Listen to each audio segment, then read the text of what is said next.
Hi, welcome to another exciting episode of the Andre The Beast Crayton Show. Another exciting show and definitely another exciting guest. Today, we're going to talk about disappointment, and we're also going to talk about resilience. We're also going to talk about that beast mindset and not giving up on your dream. And just imagine, if you will, with me, your career being totally erased from your life, family being traumatized, friends being disappointed, and you yourself are disappointed and questioning, why did I do this? Look what has happened to my life now. Today on the show, I'm grateful that she took the time to come on the show to give an account of accountability within herself that she placed upon herself and the things that her choices made to not only the community, but her family and friends.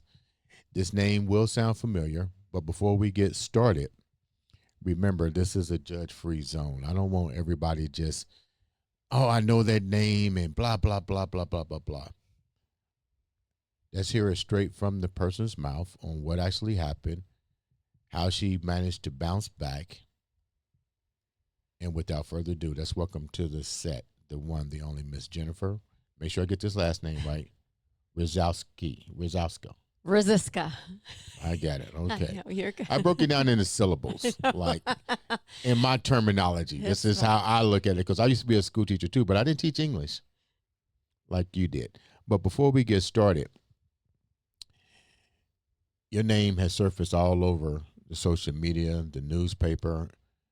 You didn't want it to happen, but it happened, and all hell broke loose. Before we get started, tell the viewers a little bit about you. Who is Jennifer? Well, I'm 52. I am a mother of 2 children, recently divorced after 23 years of marriage. Grew up in Ohio, born and raised in the same area of Ohio. Had a really wonderful upbringing at home with, 2 loving parents. My father was an anesthesiologist. My mom had the blessing of being able to stay at home, and I have 3 siblings. I was the oldest of 4, and we had a really, I had a great childhood and a great young adulthood, and they were able to provide for me, put me through college, and I don't have complaints, anything to complain about when it comes to growing up. Let's go. Let's start this show off on the right foot. You grew up not wanting, loving family, anesthesiologist, which is my favorite when I go to surgery. Anytime you go to surgery, they always say, I'll be your best friend. I see why. You know what my dad said? It was, I pass gas for a living. That was his line. And that's a good gas. Yeah. You still live in the same community and stuff. The choice that you made, which we'll get into later, must have impacted the whole community. I don't know how I can still stay there. This is just me knowing that the whispers still linger of that dreadful day. Take me down the blueprint of that particular day in question. Like, what was going on in your life? You mean the day then that it all broke? Before the story broke? Before the story broke. How did it all transpire? Well, we ended up in a financial situation where my husband was no longer working, and I was getting phone calls, and phone calls from mortgage lender, leasing agent for the car, and it became apparent when I questioned him about these phone calls that after 5 years of not working, he was holding a lot of important financial details. He was keeping a lot of that stuff a secret, and so it exploded, and I panicked. What are we going to do? We need to keep the house. We have only 2 cars for 4 drivers. What are we going to do? So he took a severance package, and within that severance package, there's a limitation on how long that money's going to last. Correct. You were a school teacher in 9th grade, English teacher. Mm-hmm. Been an English teacher for how many years? 28 years. 28 years. First marriage or second marriage? First marriage. First marriage ever. Beautiful home, built a home. You wanted the same type of lifestyle that you grew up with your mom and dad. Stability, the structure, and all of a sudden... Strong values. Strong values. Yeah. Were there strong values in the house? No, the house was full of a lot of toxicity. What do you mean? There was a lot of verbal abuse. I think there was a lot of mental angst as a result of things that were going on. I know my son was going through some real struggles at one point early on in high school. That contributed to some of it, but then, dad being laid off. And so all this stuff, these emotional outbursts, this behavior pattern with him and your son or siblings, your son, this happened after the layoff? No. These happened. Well, no, for the first year that we were in the home, because this all transpired. So the first year we were in the home is when he actually started going through my son started going through some mental struggles. And then my husband was laid off, or took the severance, was given some options, took the severance about almost a year into being in that new home. Mm. But then obviously my son was still struggling, but then my husband was apparently going through some of his own mental breakdowns. Before the mental breakdown, before the severance package or him not being no longer employed, how was things in your home? They were great. We wouldn't have built... You had communication? Yes, absolutely. We wouldn't have built that home and moved there if we were not in a good place as a family. We would not have made that decision to do that. I'm trying to understand why the sudden alteration in your husband's mind. You build a house, everything seems to be going good. He takes a severance package. Did you guys not communicate more in depth after the layoff to keep things intact? It was 5 years he's been off of work. So, how often were you guys communicating about finances, about your relationship, about the children? I just can't understand that. Sure. Well, clearly not often enough. We had separate credit cards, separate bank accounts. We ran everything separately. He handled the big bills, mortgage, taxes, cars, and I handled, what the expenses were for the kids, the groceries, and basic utilities. And we just kept it separate that way. It just was better. We had 2 different, perspectives on, what the kids needed, how much the kids needed, and a lot of his money ended up just being spent on himself. So it just was better for our marriage that way. It just saved us some arguments. So I was not aware of, I would certainly ask him, hey, how are things? Oh, we've got some investments. I've got some investments. Remember, you got the financial advisor. We've got some investments. We're going to be fine. We're going to be fine. COVID hitting didn't help. Because this was a year prior to COVID, so that didn't help. But certainly once COVID and people were back to work, there were plenty of opportunities for him to resume and do the same. But I was still under the impression that he was able to make ends meet with what money he had put aside.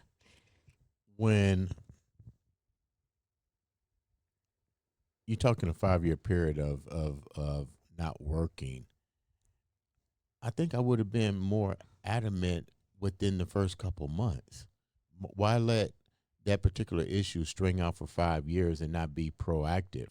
Where you was working, but you're a couple. That should have been what we call a flag. Sure. Well, and the problem was anytime I would bring up that subject in a conversation, there'd be some arguing, definitely, high level of confrontation. And so as a result, I think my son, being kind of a protector then of his mom, probably being somewhat disappointed in his dad, he would step in. And so those altercations would start off verbal, and then sometimes they would become very physical. And so for me, it was just better off to avoid any kind of confrontation like that from happening if I just didn't even bring up the subject. So you was able to go 5 years and just basically avoid confrontation, knowing that you don't have a solid backing to know if bills are being handled. But let's move forward. So you, how engaged were you with your work versus what was going on in the house? Because Well, evidently there's nothing going on in the house as far as relationship wise, I assume. right, no, Other than your kids. correct. So where was your time being spent? That's the other disconnect, is that, all of my time was spent devoted to the kids in my classroom. And so it wasn't just a job from, 7:30 to 2:30. I was spending a lot of time after school hours invested in what I was doing to grow those kids, to help them to grow and learn and become, strong individuals too at the same time. So there was I buried myself. It was almost like my work became an escape from what was happening at home. What was happening at home was not under control, but I could get into my classroom and I could have a handle on what was happening and how it was happening for the most part. But what about your skills as a mom? How did that affect your skills as a mom? I mean, if it's affecting you as the wife, it's got to be doing collateral damage to your children. I mean, I know you're dealing with kids at your school, and I'm trying to ask the questions what I think the viewers might be asking. Where was your connection as a mom to your own children? It was not as deep as it should have been. I wasn't very present in their lives as I should have been, and that even happened prior to us being in this new home. That was just kind of the dynamic that I built. That I was invested in the kids at school. My kids were at home. They had two loving parents. They were working hard in school, doing what they needed to do. So unlike a lot of the kids I serviced at the school, they didn't have that kind of support and encouragement at home that my children had. So I felt like my kids were doing pretty well and didn't maybe need mom as much as they truly did and should have had in their lives. Let's go a little bit deeper. I'm taking the people down the story, and I'm trying to see what question would they ask next. And I think this would be a question they would ask next. 5 years, you guys aren't communicating pretty much in the house. Your husband's doing what? You guys aren't involved. No. What he's doing and what are you doing? You got to have some type of communication. You can't vent to your children. You can't vent to your students. So what's happening in your household with you and him as a couple, as a married couple? This is no longer functional. Right. No. I mean, there was very little communication whatsoever. I mean, we didn't talk much. Family dinners, we didn't sit down much. I mean, oftentimes when we did sit down as a family, some things would come up in conversation, and next thing you know, I'm sitting at the table by myself. What do you mean things would come up at the table? Like what? Well, either I would say something and maybe it just came across in a certain way, and he would make a comment about it.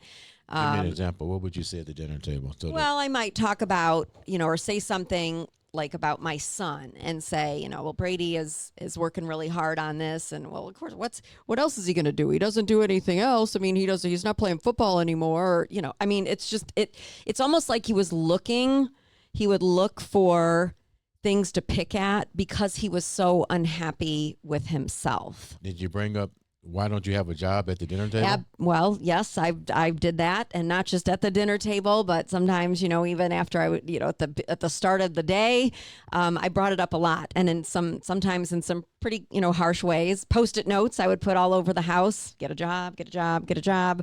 Because it's like, if he's not going to listen to me or we can't have a conversation about it, at least I can still try to send those messages of how important it is for him to get to work. And I did even at one point just blankly ask him, why don't you have a job yet? And that's a really good question. And I think it was speechless after that. I mean, I didn't know that's the answer. That's the answer that you have to give.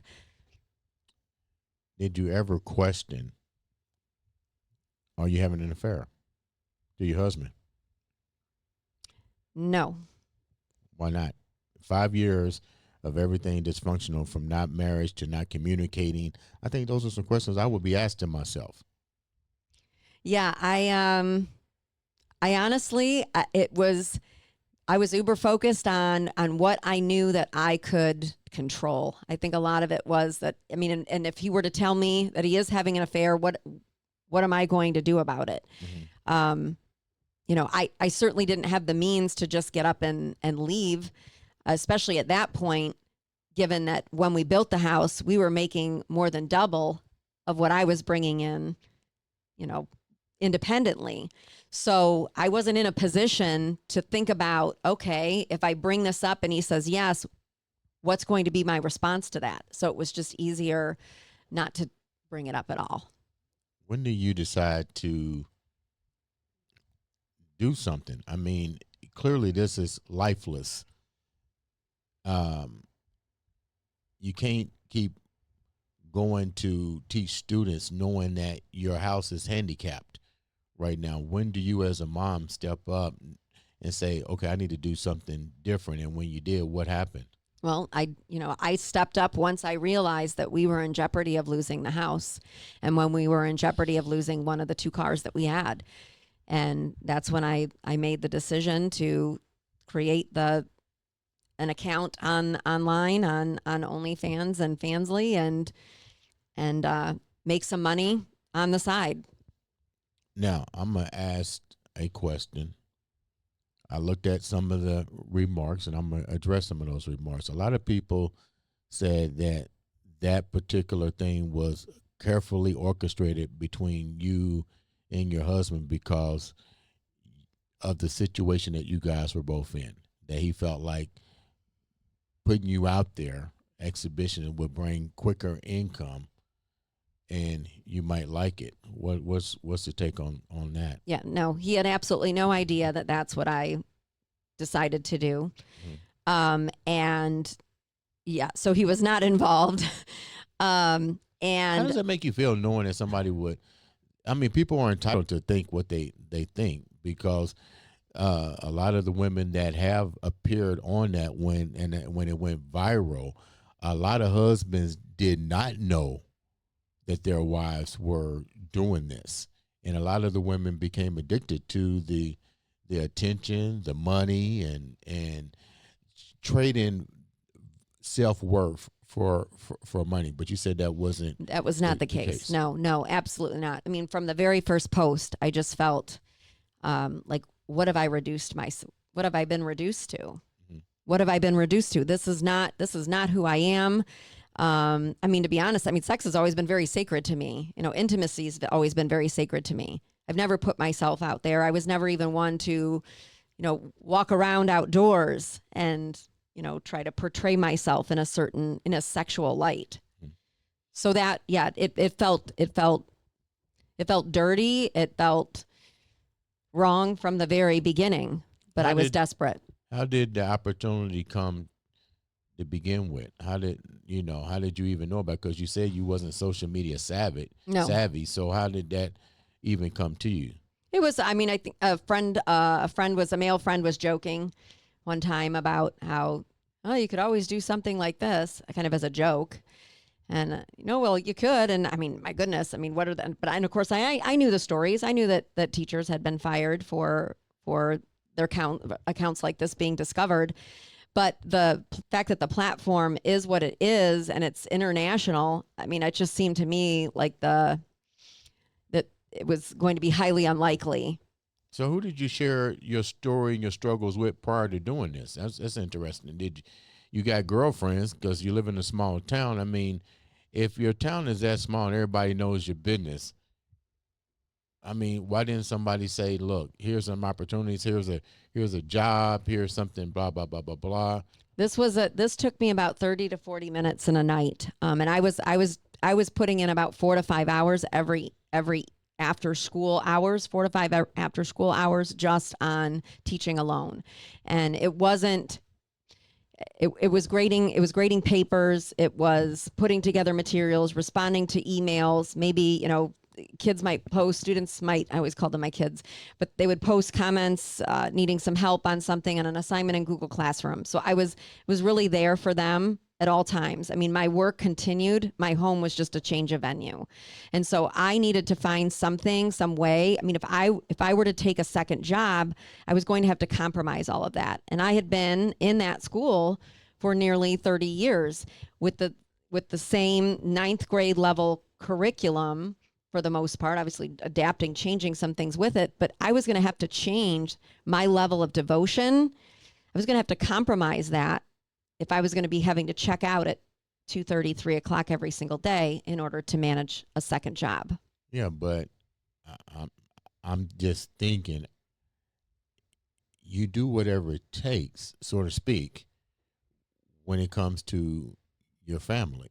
And now it's already been thrown in your face that your husband is not going to step up and provide.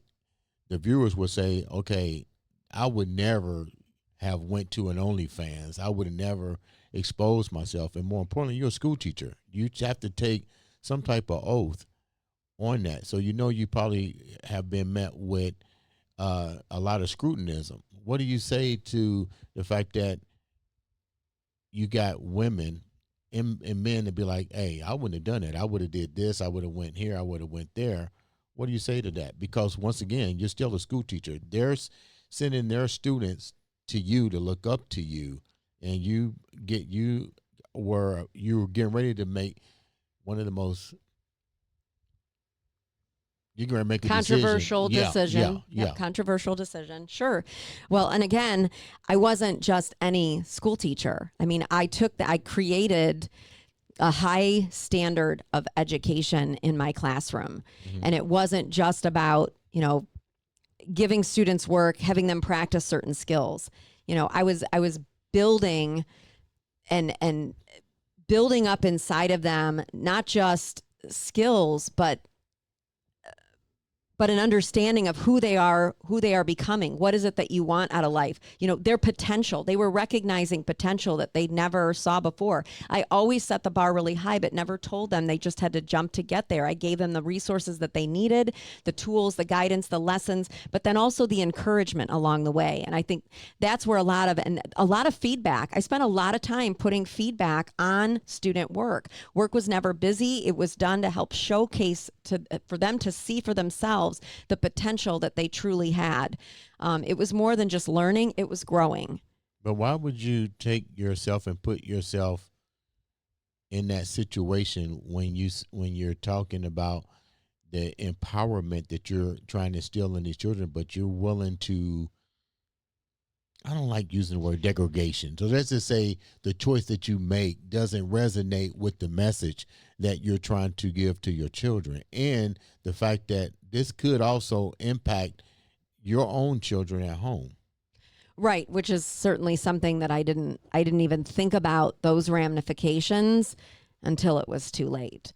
But that's just it. Is I knew that I could continue to maintain that high level of devotion in my classroom by taking just 30, 40 minutes a night. And I could make a couple $100 just from posting, in a week. I mean, I know it doesn't seem like much, but that was definitely going to be making a difference.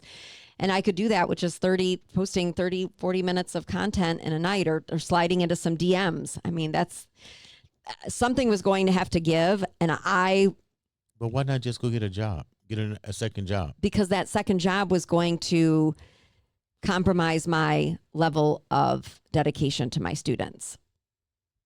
And I know that seems like, well, aren't you showing a lack of dedication to your students because of the choice that you made to go and I get all of that. But that, at the end of the day, that has absolutely nothing to do with the high standard of performance that I held those kids to in my classroom and helped them to achieve that high level of performance. What I was doing after hours, as discreetly as I possibly could, had absolutely no impact on those kids and their ability to learn and grow in my classroom. Okay, so you would tell the viewers that what you do on your off time, off the clock, is your business. It should be. It should be. That's the thing. There's nothing criminal. When you got to be careful with that, because obviously what I did, it wasn't criminal. And it wasn't criminal. It wasn't but illegal. It was moral, ethics, as far as the school's concerned, correct? Correct. So ask yourself, let me ask you this. What is your definition of moral character and moral hazard? Well, I think when you think about morals, you want to make sure that you are not bringing harm to others. Mm-hmm. Okay, you are holding yourself to a high standard, and you also then have those high standards for others.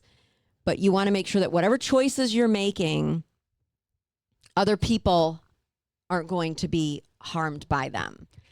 So obviously, what I did, it harmed people. Yes, it harmed people. That's moral hazard. It is. It is.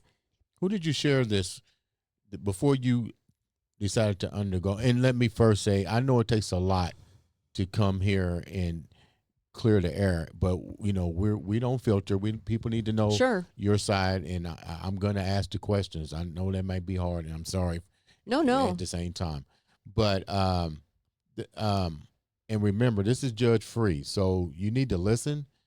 And I'm trying to ask her the questions I think the viewers would ask. I'm not trying to be hard or anything like that. You said a guy told you this. So you're having trouble in your house. You have a confidant, which is the guy friend. Why do you think he decided this just utterly blunt go to that, go do this? Because to me, if you're my friend and I see you're going through these things, the last encouragement I'm going to say is go do that. I think he made it sound as if I had the potential to make money on there and I could do it. Like how are people going to know? He made it seem like, if you're not out there advertising this, how are people going to find out? Why didn't you talk to your girlfriends? I did. I talked to my two very dear friends. They were more, they didn't think it was a good idea. But the conversations focused more on the fact that this is what I'm feeling like I have to resort to protect my family financially. There were no other alternatives in your town. I'm just trying to ask sure. what they would probably ask. Alternatives to be able to bring in the kind of money I needed to bring in with only having to work maybe 45 minutes in a single day. How many minutes was you putting into the adult industry? That was it.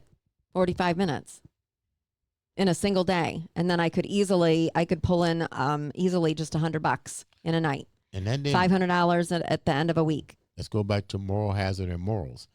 When you looked at your kids, when you looked at the fact that you're in a lavish neighborhood, prestige neighborhood, your father anesthesiologist, your own family, none of that is registering in your mind that this can eventually cause more damage than a couple of $100? No, I think I felt I was so desperate at the time to be able to save that roof over our head and that car in the garage.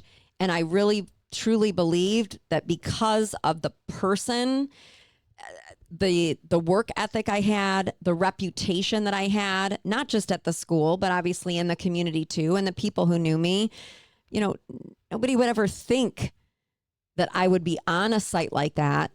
One, and then two, the likelihood of somebody being able to come across me on there was so slim that the risk of losing the house and the car, putting us in a really horrific situation, a lot of trauma as a family because of the financial strain, those risks were greater than the risk of me putting myself out there on an adult site. So you was more concerned about keeping the image in your town, your name, the lifestyle? I was more concerned about keeping my kids in the home that they were in because my daughter was finishing school in a school system where there was going to be no way we would be able to afford to stay there if we just continued to rely on my income. We were going to have to sell that home. There was no apartment. There was no other places to live where we could have stayed so that she could have finished out her last 2 years of high school. Well, some people would say, if you're going to sell your home, if you're living in this lavish neighborhood, let's just throw a ballpark figure, your home is worth $250,000. That's enough to start over easily. That's of course if you own your own home. We're still making house payments, and remember, we're not even making house payments at this time. Mm-hmm. We're backlogged on house payments. Okay. So I can't sell. I mean, we owned our home, we just built this home a year prior. And we didn't, I mean, there was some equity in the home, but not enough to be able to sell that home and find another residence within that, whether it was, to rent or buy within that same community so that my daughter could finish out her last 2 years of high school there. What was your mindset? Is it fear now? And more importantly, if it's fear now, why did it take so long? You have 5 years. If this guy is not stepping up to the plate in his 5 years, I think I would have been a little bit more proactive within 6 months to a year. Sure. It was easier to just escape from that than it was to try to address the situation at home because there was just so much toxicity. The altercations were brutal. I mean, it was to the point that I did not look forward to weekends. Like when it's like, it's Friday. Oh, great. I got all, 2.5 days off at home. How am I going to deal with this? Holiday breaks coming up, summer break. I did not look forward to any of those at all. I would have rather have been at school because home was such an unpleasant, unhealthy environment. People will say, walk away, take your kids, start over. Women do it all the time. What's your take on that? Well, again, I didn't have the funds to be able to walk away with what? But you have a job. You're still a school teacher. I do have a job, but divorce costs money. And also being the one who works in the home. Did he ask for a divorce or were you thinking about it? It was already very clear that we were going to, yeah. Okay. Yes. So you're trying to basically minimize the extra grenades that you're being handed. Correct. Yes. Okay. Yep. So you wind up deciding to go ahead and go with this endeavor of exposure on social media. How long did you start? How long was the encounter that you were doing this? How long until I was discovered? Yeah. It was not even a month. Okay. So you go on it for now. Did your husband ever find out? He did. He walked in while I was making some content, and was shocked. And so, walked out of said some things. What did he say? I'm just curious. Like, you're disgusting. Really? You're disgusting. And how did you come back? Because you had to be angry. He walked out. And so I did. I confronted him in his office and said, I just want you to know, this is what you brought me to do. Because you won't do what you need to do. I'm having to find a way to support this family. And just remember that. I mean, as the father of the kids, as my husband, this is what you have reduced me to. And then hoping that would even be enough to, I better start looking for work. But it wasn't. We had a comment. I'm just remember some of the comments that posted. Some people say you enjoyed it. No. It was a euphoria for you. No, and here's no, it was disgusting. Like I said, I felt gross the moment that I first made that post.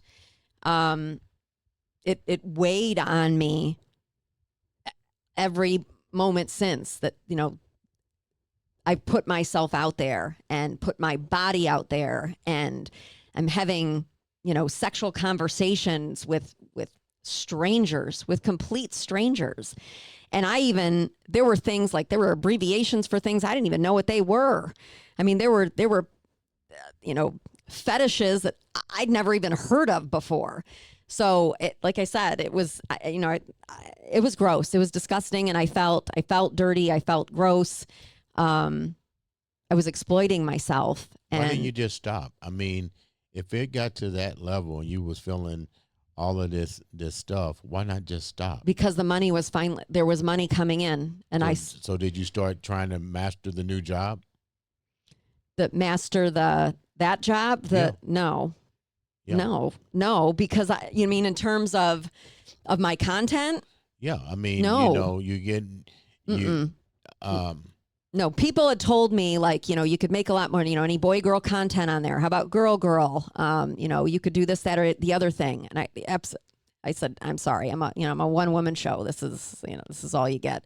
I did not want to put content out there like that and obviously in doing so, it's not like I'm going to go to my husband and say, hey, let's film ourselves having sex because I want to put this on the site. I wouldn't have done that, but no. So I wasn't making the kind of money that I could have made because I had those boundaries. when does your word moral come into play? I mean, I'm not here to judge. Sure. I understand what you're saying, and I tell anybody, put yourself in her shoes. But at the end of the day, let's get real. You're gonna have women say, "I wouldn't have did that shit, no matter what." So my question is, you had to get comfortable doing what you was doing. You had to adjust to homing your craft. You may didn't want to do the 3-on-3, the thumb up the ass and all that other stuff, but you started to develop your craft. Correct. Had you not gotten exposed, I know this is hindsight for the 20, and you've mastered the craft, would you have kept going? No, because I hated it. I absolutely hated it, but it was a means to an end. And then even when the exposure hit, I mean, there were all kinds of opportunities that were presented to me, film offers, being somebody's escort for, a few hours for, 4 figures. I mean, life-changing money for me was thrown at me, but I could not bring myself to do those kinds of things. Why not? If you was willing to jump in the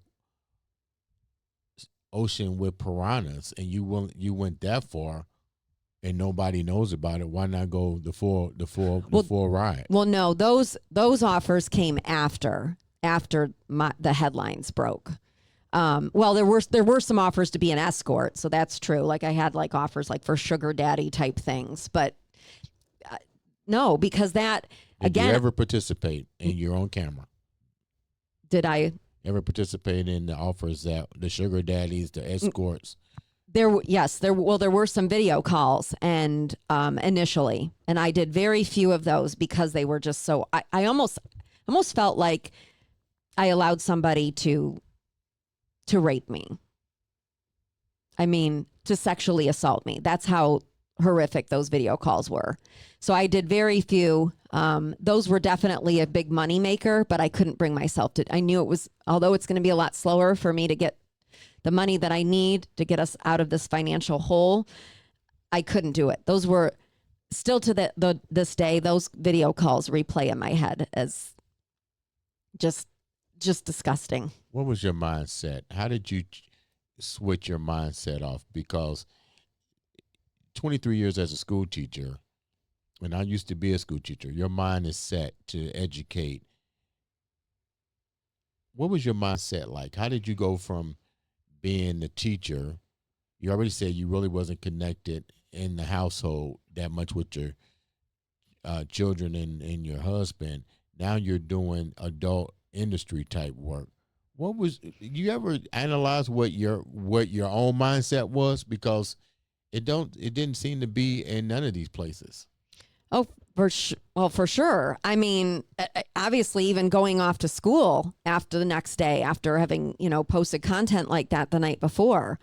I mean, I was happy to be back in the place where I thrived, but there was still this, like, Mrs. Ruziscka isn't Mrs. Ruziscka, who she appears to be in front of all of us.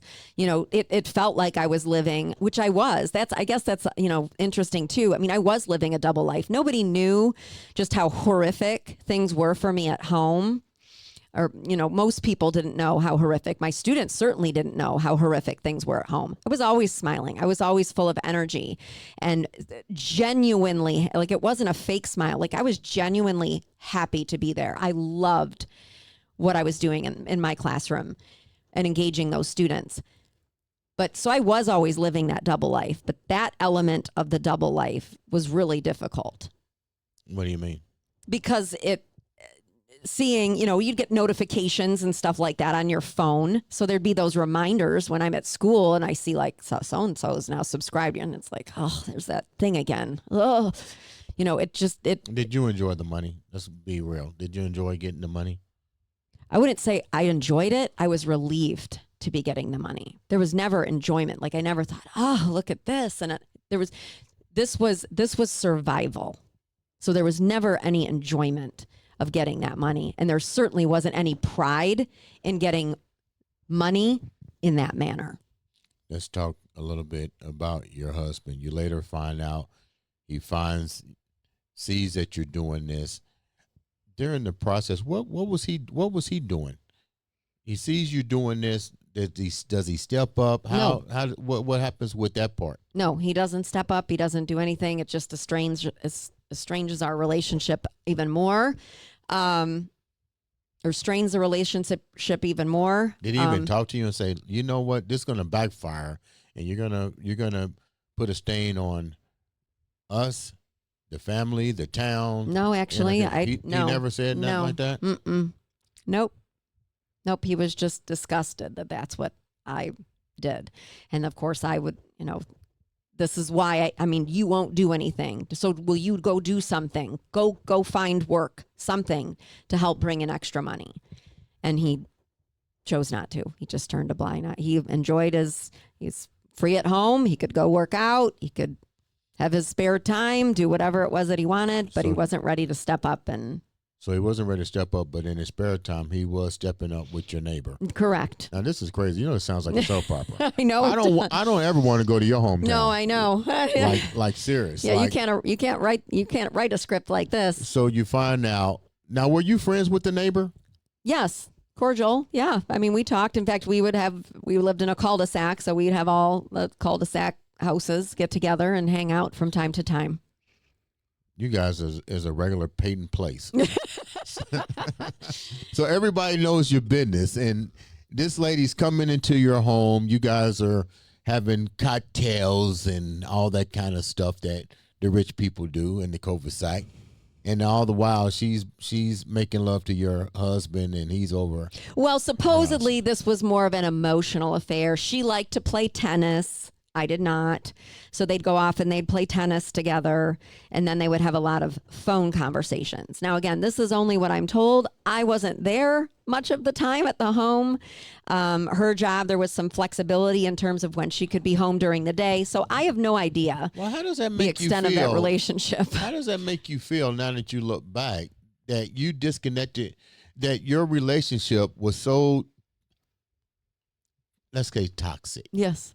That you didn't want to come home, you got kids, and all of a sudden he finds comfort in your neighbor. Like, I guess what I'm trying to say is, did you ever think that maybe there was really a need of communication on you guys' end? Oh, absolutely. In fact, I did even have us in, we went to therapy. How was that? I heard therapy is great. Well, he ended up dropping out of it. And so it was me talking to Dr. Schaefer on my own, trying to figure out. And every conversation then with Dr. Schaefer was, is he working yet? Does he have a job yet? And it's, no, he does not. And here it's, time later, months later. You mean, you got to be kidding me. There's still nothing. So, I then was going to therapy just to kind of help me work through and figure out how to get through. Did you share your thing that you... No, therapy was done by that point. So I had dropped out of therapy, and because of the expense. I I couldn't afford these therapy appointments.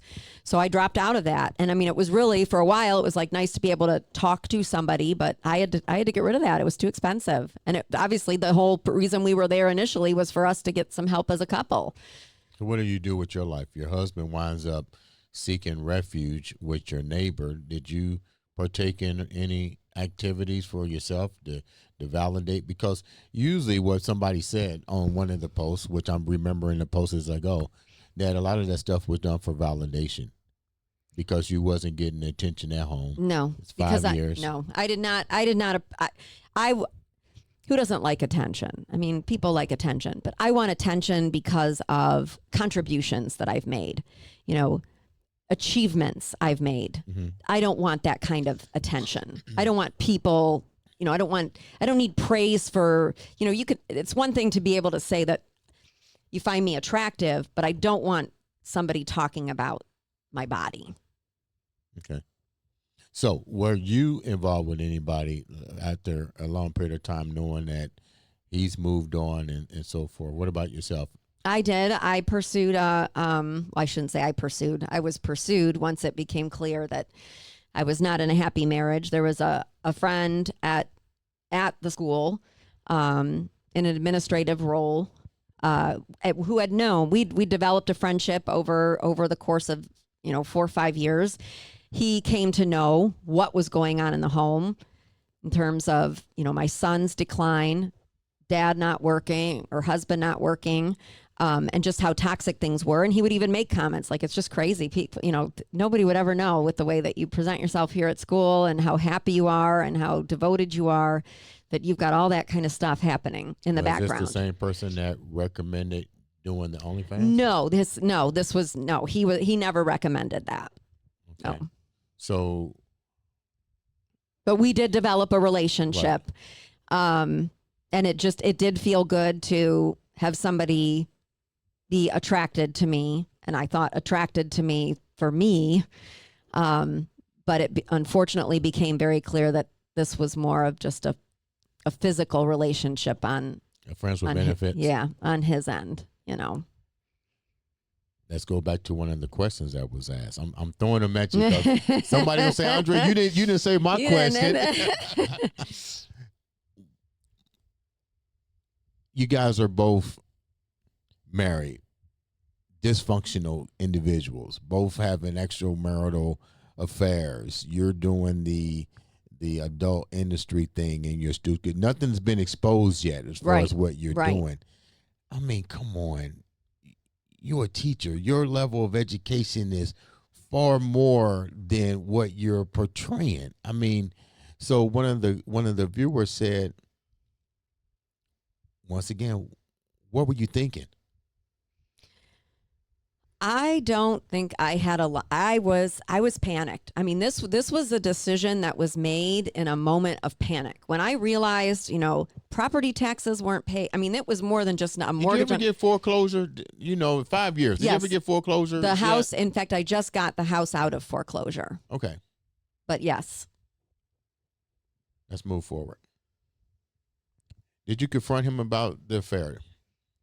When I knew yes, I did. I Were you still doing what you call it at the time when you confronted him? the affair actually came on an entire year prior to me discovering just how terrible the finances were in the home. And I tried to, in sort of I came down with clothes and she was right next door. I said, I came downstairs when I had heard about it, and because this was back in 2022, and I said, here, why don't you just move in with her next door? This will be so much easier. Oh, it's not like that. It's not like that. We're just really close friends and we play tennis and we just have a lot in common. But so I tried then to get rid of the relationship. I'm sorry. I think I forgot where you were going with this. I asked the next question because everybody's asking questions. You didn't like what you was doing. You didn't. Once you shared it with your girlfriends, what was their response?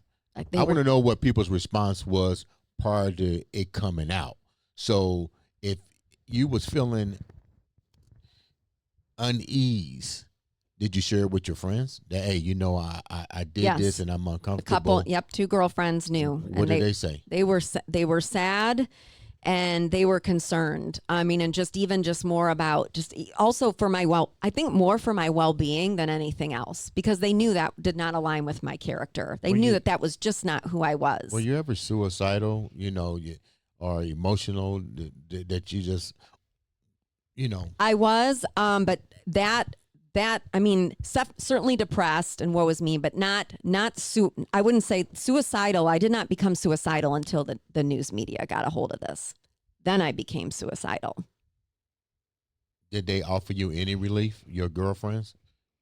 Girls are supposed to be like wolves, man. You guys are like thick and thin. Did they offer any suggestions to you? Well, I think one of my friends said, you know, I'll come over. Do you need me to bring a shovel? You know, my ride or die bestie. So yeah. But, you know, again, I think but I mean, and her own husband was very close with my husband. So, I mean, there were the husbands of my friends even tried to step in and get him to man up or get help or something. There were a lot of people on the outside who tried to step in and make a difference. But he was receptive to none of that. For me, it was, they just knew that what I was doing. And so when I shared that, they were sad for me. I think they knew that the risk was there, but I think like me, they also felt like the chances of somebody finding out were really slim to none. Mm. But you shared it with a significant person. Yes. So with that, coworker. Yes. Yeah. With that colleague, you know, and again, this is not, I mean, I don't know for 100% sure that that's how the superintendent learned of me having these accounts. But again, I was on there for just a matter of weeks. And remember what I told you. I said, come on now. Only 2 people would have told that you was on this platform. Either a jealous girlfriend that assumed, let's use the word assume, you was making a lot of money, or a lover. Right. And it turned out to be a lover. Right. Who was at that time no longer a lover. We did not have a relationship anymore at that time because it was clear that we were. Let me rephrase it. A hurt past lover. Yes. Okay. Yes. And so, yeah, I shared that. I did. I ended up, that was my downfall. I really truly believe that was my downfall. What do you think he was going to say to you with you coming to him with that information? I mean, from a man's standpoint, I don't think I want my past lover coming to me saying, hey, you know, I'm on, you know, blah, blah, blah.com. You know, what do right. you know, what right. My whole, because we're human. That's sure. Let's just do like this. Let's put the human factor in. Yep. The human factor is gonna be like, what the fuck? Right. Now the anger is gonna pop out. Oh, well, did you do this with every Tom, Dick, and Harry? Right. Yeah. So okay, now I'm gonna really piss you off. I'm gonna find a way to let everybody know what the fuck you're doing. Right. No, it was, I went to him and I shared this because it was like, it would weigh on me at school even. Like it just weighed on me at school. It weighed heavily on me at school. I mean, to the point where, I mean, sometimes I'd have my planning period and I couldn't function because I felt so horrible inside. I knew the moral code of conduct I was breaking or jeopardizing by doing this. And I just needed to get that off of my chest, to tell him, and to just, as somebody else who's in education, but why him? As somebody else who's in education, and I don't know. He was definitely he was a superior to me. He was 13 years older than me. It was somebody we talked a lot about. I mean, there was a lot of exchanges for years between us where a lot of advice was given. So I think seeking, you know, some kind of, I guess, counseling, some kind of help, some advice is what I was looking. You wanted him or somebody to say, I understand why you're doing it. Yes. Instead of saying, what the hell right. Are you, because everybody Exactly. that you Yes. talk to so far is like, what the hell are you thinking Right. about? Right. Somebody to say, yeah, that But is. the viewers will probably be like, but you already know that's not cool. Why not just take the accountability and say, okay, I'm done. Because I needed to pay the bills. Okay. So now you find out. You share this information with him, and all of a sudden, And then I'm contacted by the superintendent. how long did that take to get in contact with the superintendent? Did the superintendent contact you? A week, 3 days, 4? 1 day. So as soon as you show him that, boom. Well, I told him about it. He called me into his office a few days later and said, I think maybe you should reconsider and take this stuff down.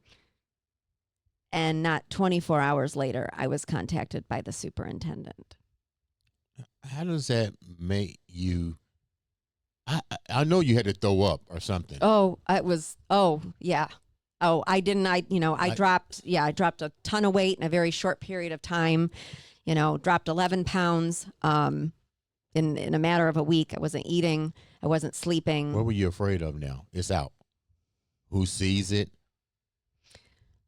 How many people in my community is going to log in and pay a subscription? I bet your phone was going ding, ding, ding, ding, ding. Now, are you I'm talking not trying about, to be funny? Right. No. Now, are you referencing when the superintendent told? No. Yeah. You know what I was most concerned about is that I was told I was being on paid administrative leave. I wasn't going to be able to report to work. I'd racked up 219 sick days. That's how much sick leave I had because I was always at school. I didn't call off. So for me to be off for a number of days, kids were going to wonder. I was also told I was not allowed to contact any students during that time, which would be so unlike me.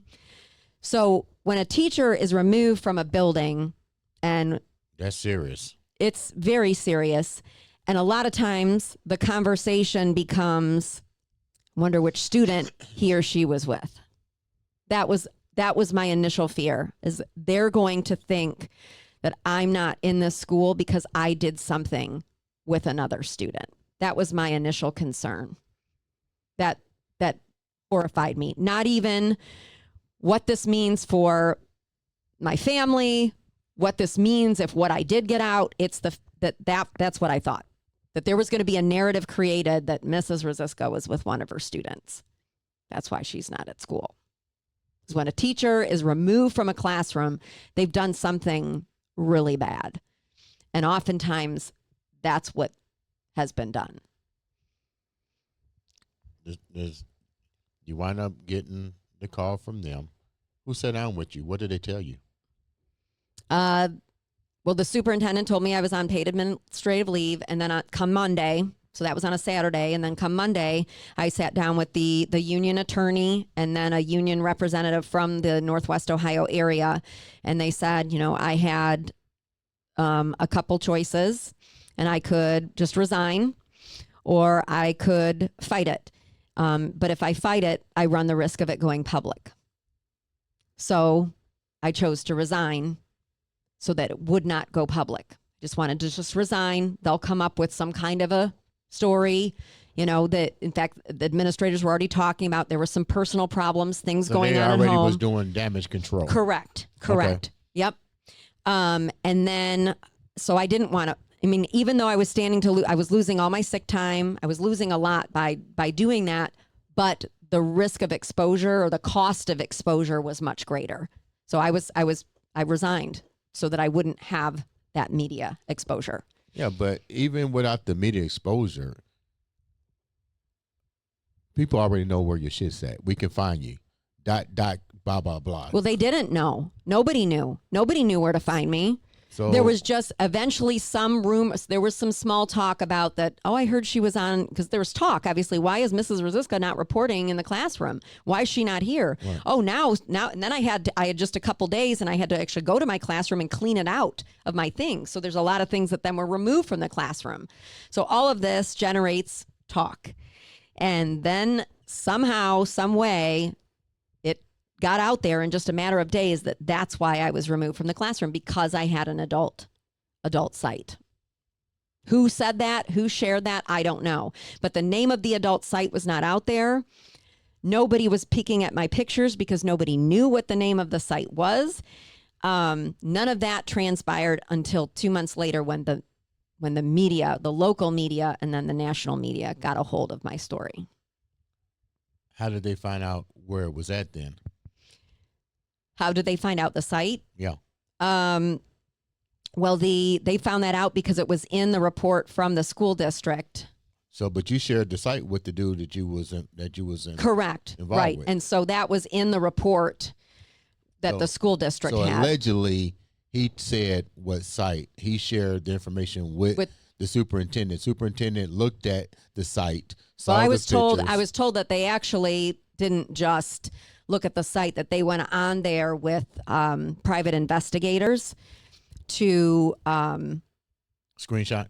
Yes, and to have get in conversations with me, seek images, videos that then they could use to nab me if you decide to go to court. But right, but to have a legitimate cause to be able to terminate me. Were they trying to press charges? Because, because of the ethnics that you had that you swore to uphold with the school. Yeah, there was nothing illegal or criminal about this. So there was absolutely they had no legal recourse after me. So it would have just been a fight in court for me to try to fight to keep my job. So you reside from that, but the damage doesn't end. Now the news media gets a hold of this. Right. Now how does your life change? That was life-changing. So already after I was terminated, I was pretty suicidal at the first week of because this happened at the end of January of 2024. I was pretty suicidal. I remember being at even the union rep said, I think maybe you need to go see a doctor, because we would be in and I couldn't even keep my composure when we'd be in these, Zoom calls with the attorney and try to work out how we're going to go about this. So I went to the doctor, and the doctor had talked about admitting me. Mm-hmm. And I said, look, my kids are the only thing that I have. Did your kids know what's going down? I had to. The kids knew Mom reported for work every single day. I mean, it didn't even matter how horrible Mom felt. Mom was at school. What did your husband say? All this shit is now out, so to speak. I think he, honestly, I don't know, but I feel as if there was some sort of gloat, like, I guess I'm not the only unemployed one in the house. There's parts of me that almost feel like he felt better about me suffering. Part of that could have also been him thinking, well, shit, now we don't have any money coming in, right? I don't know. But I mean, we weren't speaking much before, and I certainly didn't have much to say to him after that. He didn't say anything about like destroying the family or anything like that until it hit the news media. But yeah, the doctor wanted to admit me, and I just said, the only thing keeping me alive right now are my 2 children, and just for the sake of my kids in the classroom, because I would never want them to think that life is so bad that that's what you have to do, is to end yours. And that's going to make it all better, because it isn't. And my kids were traumatized enough by learning what Mom did, seeing that Mom was broken because she left a job that she loved, where she was for nearly 3 decades. This was going to traumatize them more. Killing myself would have just been just another level of trauma for them to endure. So I told her, I said, don't admit me.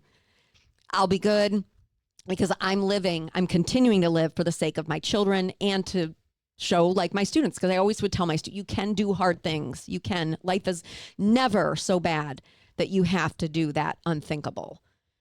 So but it was bad, and you did do the unthinkable.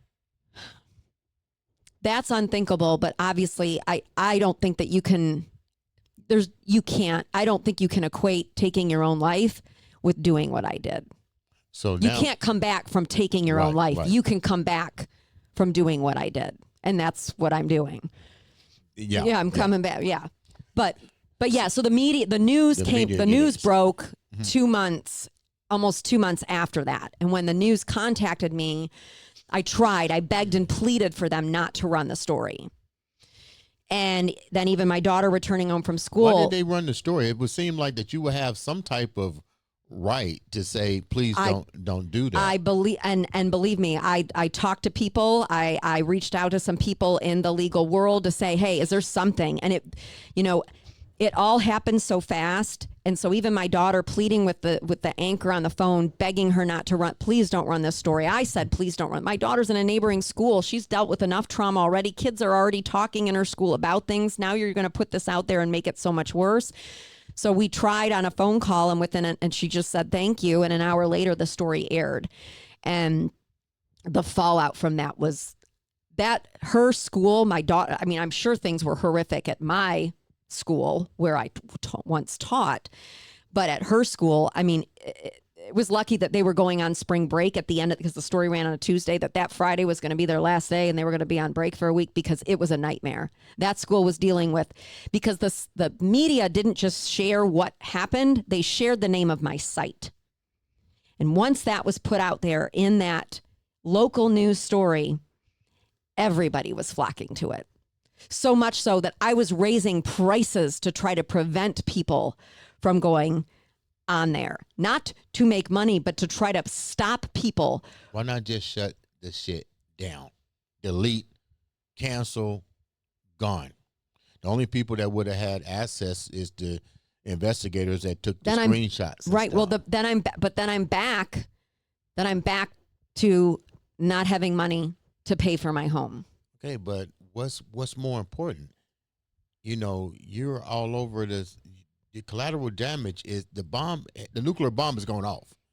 Everybody's trying to get the footage, the videos, everything that you got on there, and you live in a small town. I mean, now your reputation is at stake. So what's more important now? Shutting down the site or let the people get all the information possible and make your life even worse? Yeah, the only thing I did go in and do is I blocked, because I didn't realize then what I wish I would have known initially, is that you can actually block certain states, certain countries. So I went in and I blocked Ohio and the neighboring states, just to try to prevent people in our area from accessing it. But that's all I did because I still needed that money to come in. People are going to say that's crazy. Of course they are. And I get that. I would have just shut it down. See, to me, I would have just shut it down. Period. I mean, that was the money that was coming in from that was money. It was life changing for me after that. So it's like a double-edged sword, because that exposure was humiliating. But at the same time, that exposure allowed money to come in for me to collect and then put towards helping to save my home. And like I said, this is judge free. I'm not judge. I'm just letting you tell your story. But some people are gonna say that's crazy. Now everybody. I mean, more importantly, you said something. Let's go back to your moral ethics. Now you got teenagers, nine that are now going to your site, who are seeing a completely different side of Mrs. Ruziscka. What do you say? I'm ashamed. I'm ashamed. And I'm very broken, because I feel like the nearly 3 decades of work that I put in to those students in the classroom and building the reputation that I built as such an exemplary teacher was just gone. That's all I was going to be remembered for anymore. And not only that, even your kids who have kids. Correct. The stain. I'm surprised that, and I know it takes a lot to come here and share this story, and I'm really pleased that you did that. You're clearing the air on what's going on and showing that beast mindset that you got. But I also heard the thing that bugs you the most is you're going to always be remembered, even with your grandkids, as the woman who tried to save her family, this is what it resulted to, and this is the aftermath that happened. Sure. I mean, as somebody I was so inactive on social media, being a teacher, like that was just what we were preached. I mean, there were plenty of teachers who were active on social media and sometimes in irresponsible ways, posting things or saying things that they shouldn't, getting in trouble for that kind of stuff. But I was very inactive because, one, it takes way too much time. It really does. People get lost in the scroll, and I didn't have time for that. And then two, because I knew I just didn't want any window into my personal life. I wanted to be very private. And I didn't want people into that side of me, my personal life. And to be honest, I really didn't have great things to share anyway with everything that was going on at home. But it's interesting that like I go from no knowledge, no real use or understanding of social media to a complete 180 where I am out there with some of the worst content that you could ever put out there on a platform. And now it's all over the place. Talk about your family, your children, because at the end of the day, you did this to save your children, to save your home. How were their state of mind? How did they deal with this? It was devastating. I mean, it was devastating because they saw content that they should never have to see, of their own mother. And the humiliation that they experienced because, that's what I became known as, that's that's so-and-so. Yeah. Her mom's on OnlyFans. I mean, that's how she became known. There was obviously even some concern about people getting a misunderstanding of my daughter, and the kind of like just what kind of a person she was. Is she somebody who's out there like her mother, somebody who's going to go and exploit herself, or is, very sexually active? And that couldn't have been further from the truth. So, I mean, as much as I damaged my reputation, I damaged my kids. Even I wouldn't maybe go so far as to say even more, but that damage, that damage, it's hard because that damage is definitely, to me as a parent, as a mom, it's been hard because I truly find it unforgivable. It's something that I will never be able to make up for. I can't. Like you said, what's out there is out there, and it's out there forever. And I will never be able to retract that. I will never be able to undo the damage that was done as a result of that. And as they grow up and have their own families, and then those kids, and it's out there forever. So that's what the naivety of social media, and my naivety about social media. I'm certainly well aware of just how powerful social media is now. And unfortunately, it comes at a major cost. And that's my kids. With that being said, the impact that all this has had on your children, let's talk about the people that was supposed to be there for you, your friends, your family members. How did this affect them? And your coworkers? Oh, that I think 23 years as a school teacher. 28. 28. Yep. In the same school. Small town. You probably had a lot of people. I know there's talk because they always, I told you. Yeah. They had something going, that something was dysfunctional in the house to begin with. What was that like?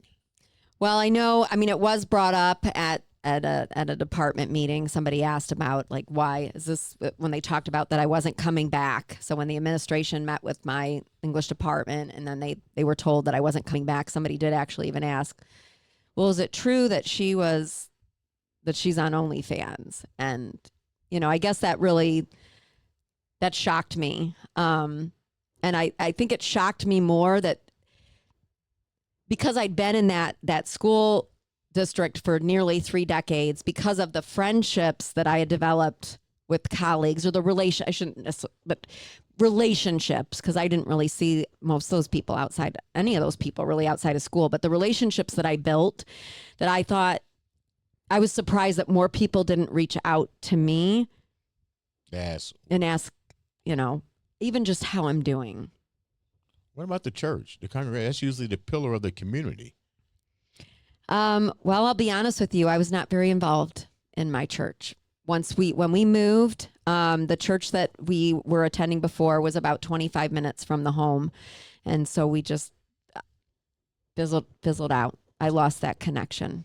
Let's talk about, before we wrap up, let's talk about the two big things. The individual that allegedly started it, what's that like? Does he ever reach out and say, hey, I fucked up? Does he ever take accountability to how this whole thing? Because you went to him in confident. That's supposed to have been. Not only was he a past lover. To this day, he says that he has, had nothing to do with it. It was interesting. He said he would stand on the top of a mountain and defend me. Once I shared with him that came out, and because I followed up with him, and he said, he asked me a couple questions. Well, I said, you're not going to believe this. The superintendent contacted me, and he said, wait, what? And I said, yeah. He said, unbelievable. And I said, I know. I my head's spinning right now. And he said, well, did they ask you if anybody else knew? Judas scariest. I thought, and I didn't think about it then, but obviously hindsight's 2020, and it was, but not. Not, I'm so sorry this happened to you. This is awful. You deserve, I know why you did it. Nothing. No compassionate remarks, no sympathetic remarks. Just, did they ask you if anybody else knew? And I said, no, but I won't say a word. What about your husband? What about him? What does he say? Well, he saw you and said, what are you doing? And now everything that he probably thought would happen happened. It did. I think his biggest concern is his last name being dragged through the mud, because it's his last name. I mean, we were married, and that's the last name. So it's the fact that how this made him look. That's what he would often talk about, is how people, because again, like you said, people were saying that he was a part of it. So he hated the ways in which people were perceiving him, or the way that he was being misrepresented as a result of all this. But really, he had no sympathy for me in losing my job. What has been some of the most difficult things to get over with this? I mean, I couldn't even imagine going to the store. Oh. I couldn't imagine going to the mall. I couldn't even imagine being labeled some of the things that you've been labeled. And this is a two-part question. What are some of the things that you've been hearing from people since this? And more importantly, why do you keep staying there? I mean, why not just start? You rebuilding your life. But let's get real. It can't be easy to walk down the street and have the rumors and be classified. What's that like for you? Oh, it's awful. I mean, obviously, my daughter had another year, senior year of high school, and she was a cheerleader, and so here I am. I'm attending games, football games, competitions, and things. I'm out and about, and people pretty much avoided me.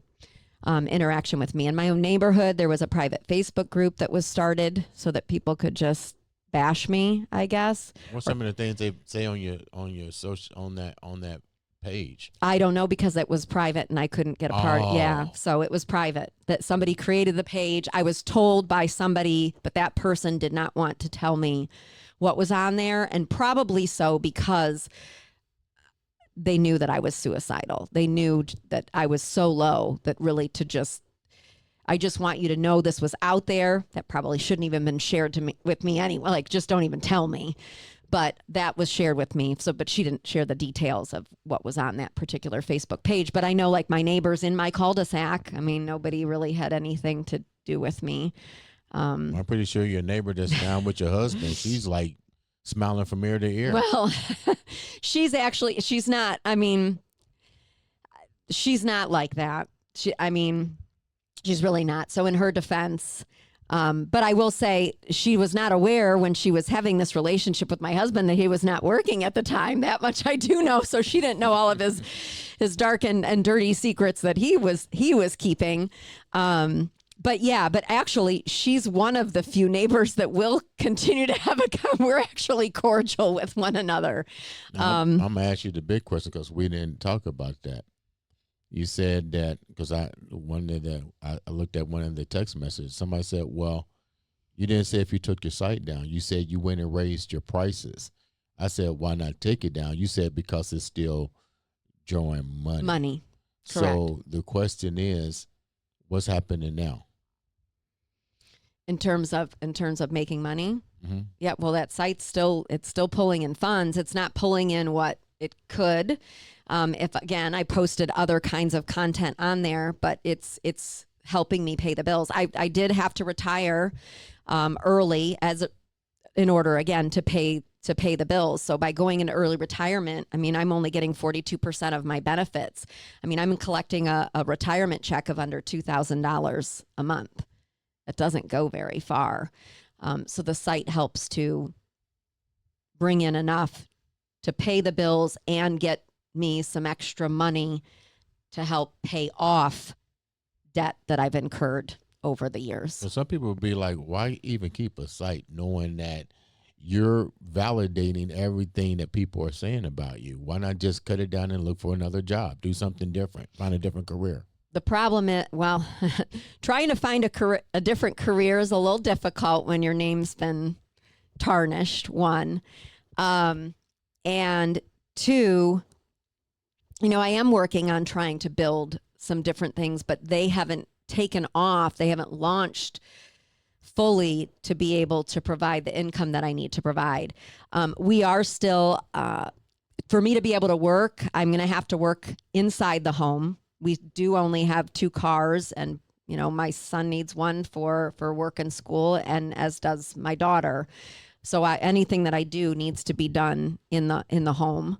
I don't want to get it. I can't afford another car. I'm not going to pay insurance on another car. So those sites are doing what they need to do to help me bridge the gap between that little retirement check that I'm bringing in and then the bills that need to be paid. Aren't you worried about that site crippling your ability to be sought after and be respected by someone that, like it can still create collateral damage? That doesn't bother you? No, because I think honestly, I know who I am. I know the attributes. I know what a hard worker I am.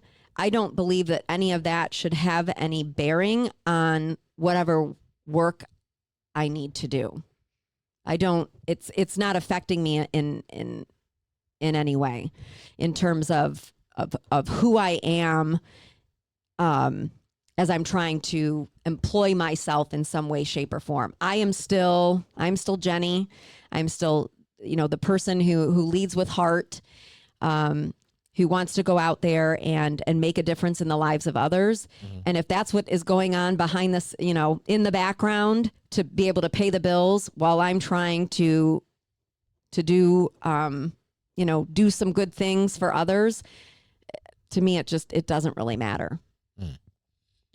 Denny, thank you so much for taking time. But you are still embarking in online. You are still teaching to some degree. You're doing online teaching. Online tutoring, yes. Okay, so you still got that going on and stuff. I'm just waiting, hoping that's going to take off. And once that takes off, then I can shut everything else down and put that big chapter, that explosive chapter in my life behind me. Sounds like you got a great plan, and my hat's off to you. You definitely got that beast mindset. Remember, people, we don't want to sit here and we want to judge. The ideal of the day show was so she can let you know that when you're down, when life throws you lemons, you make lemonade, and you just keep going. You're definitely resilient. I wish you the best. What I'm going to leave you with the final message. What would you leave the viewers about your story? What would you tell the viewers? Well, obviously, I know that there's still there's a lot of good inside of me, and I know that with the good inside of me, there is and there's definitely a need out there for good to be done, and I truly believe that I have characteristics and talent to be able to go out there and make a difference. And by sharing this, I want people to know that, you know, when you find yourself in the dirt, it doesn't mean that you can't bloom again. Doesn't mean that at all. You know, we're always learning and we're always growing. There's always opportunities for both. And that's what I'm continuing to do every single day.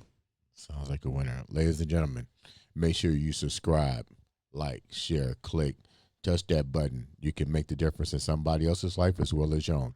This has been another, say it with me, exciting episode of the Andre The Beast Crayton Show.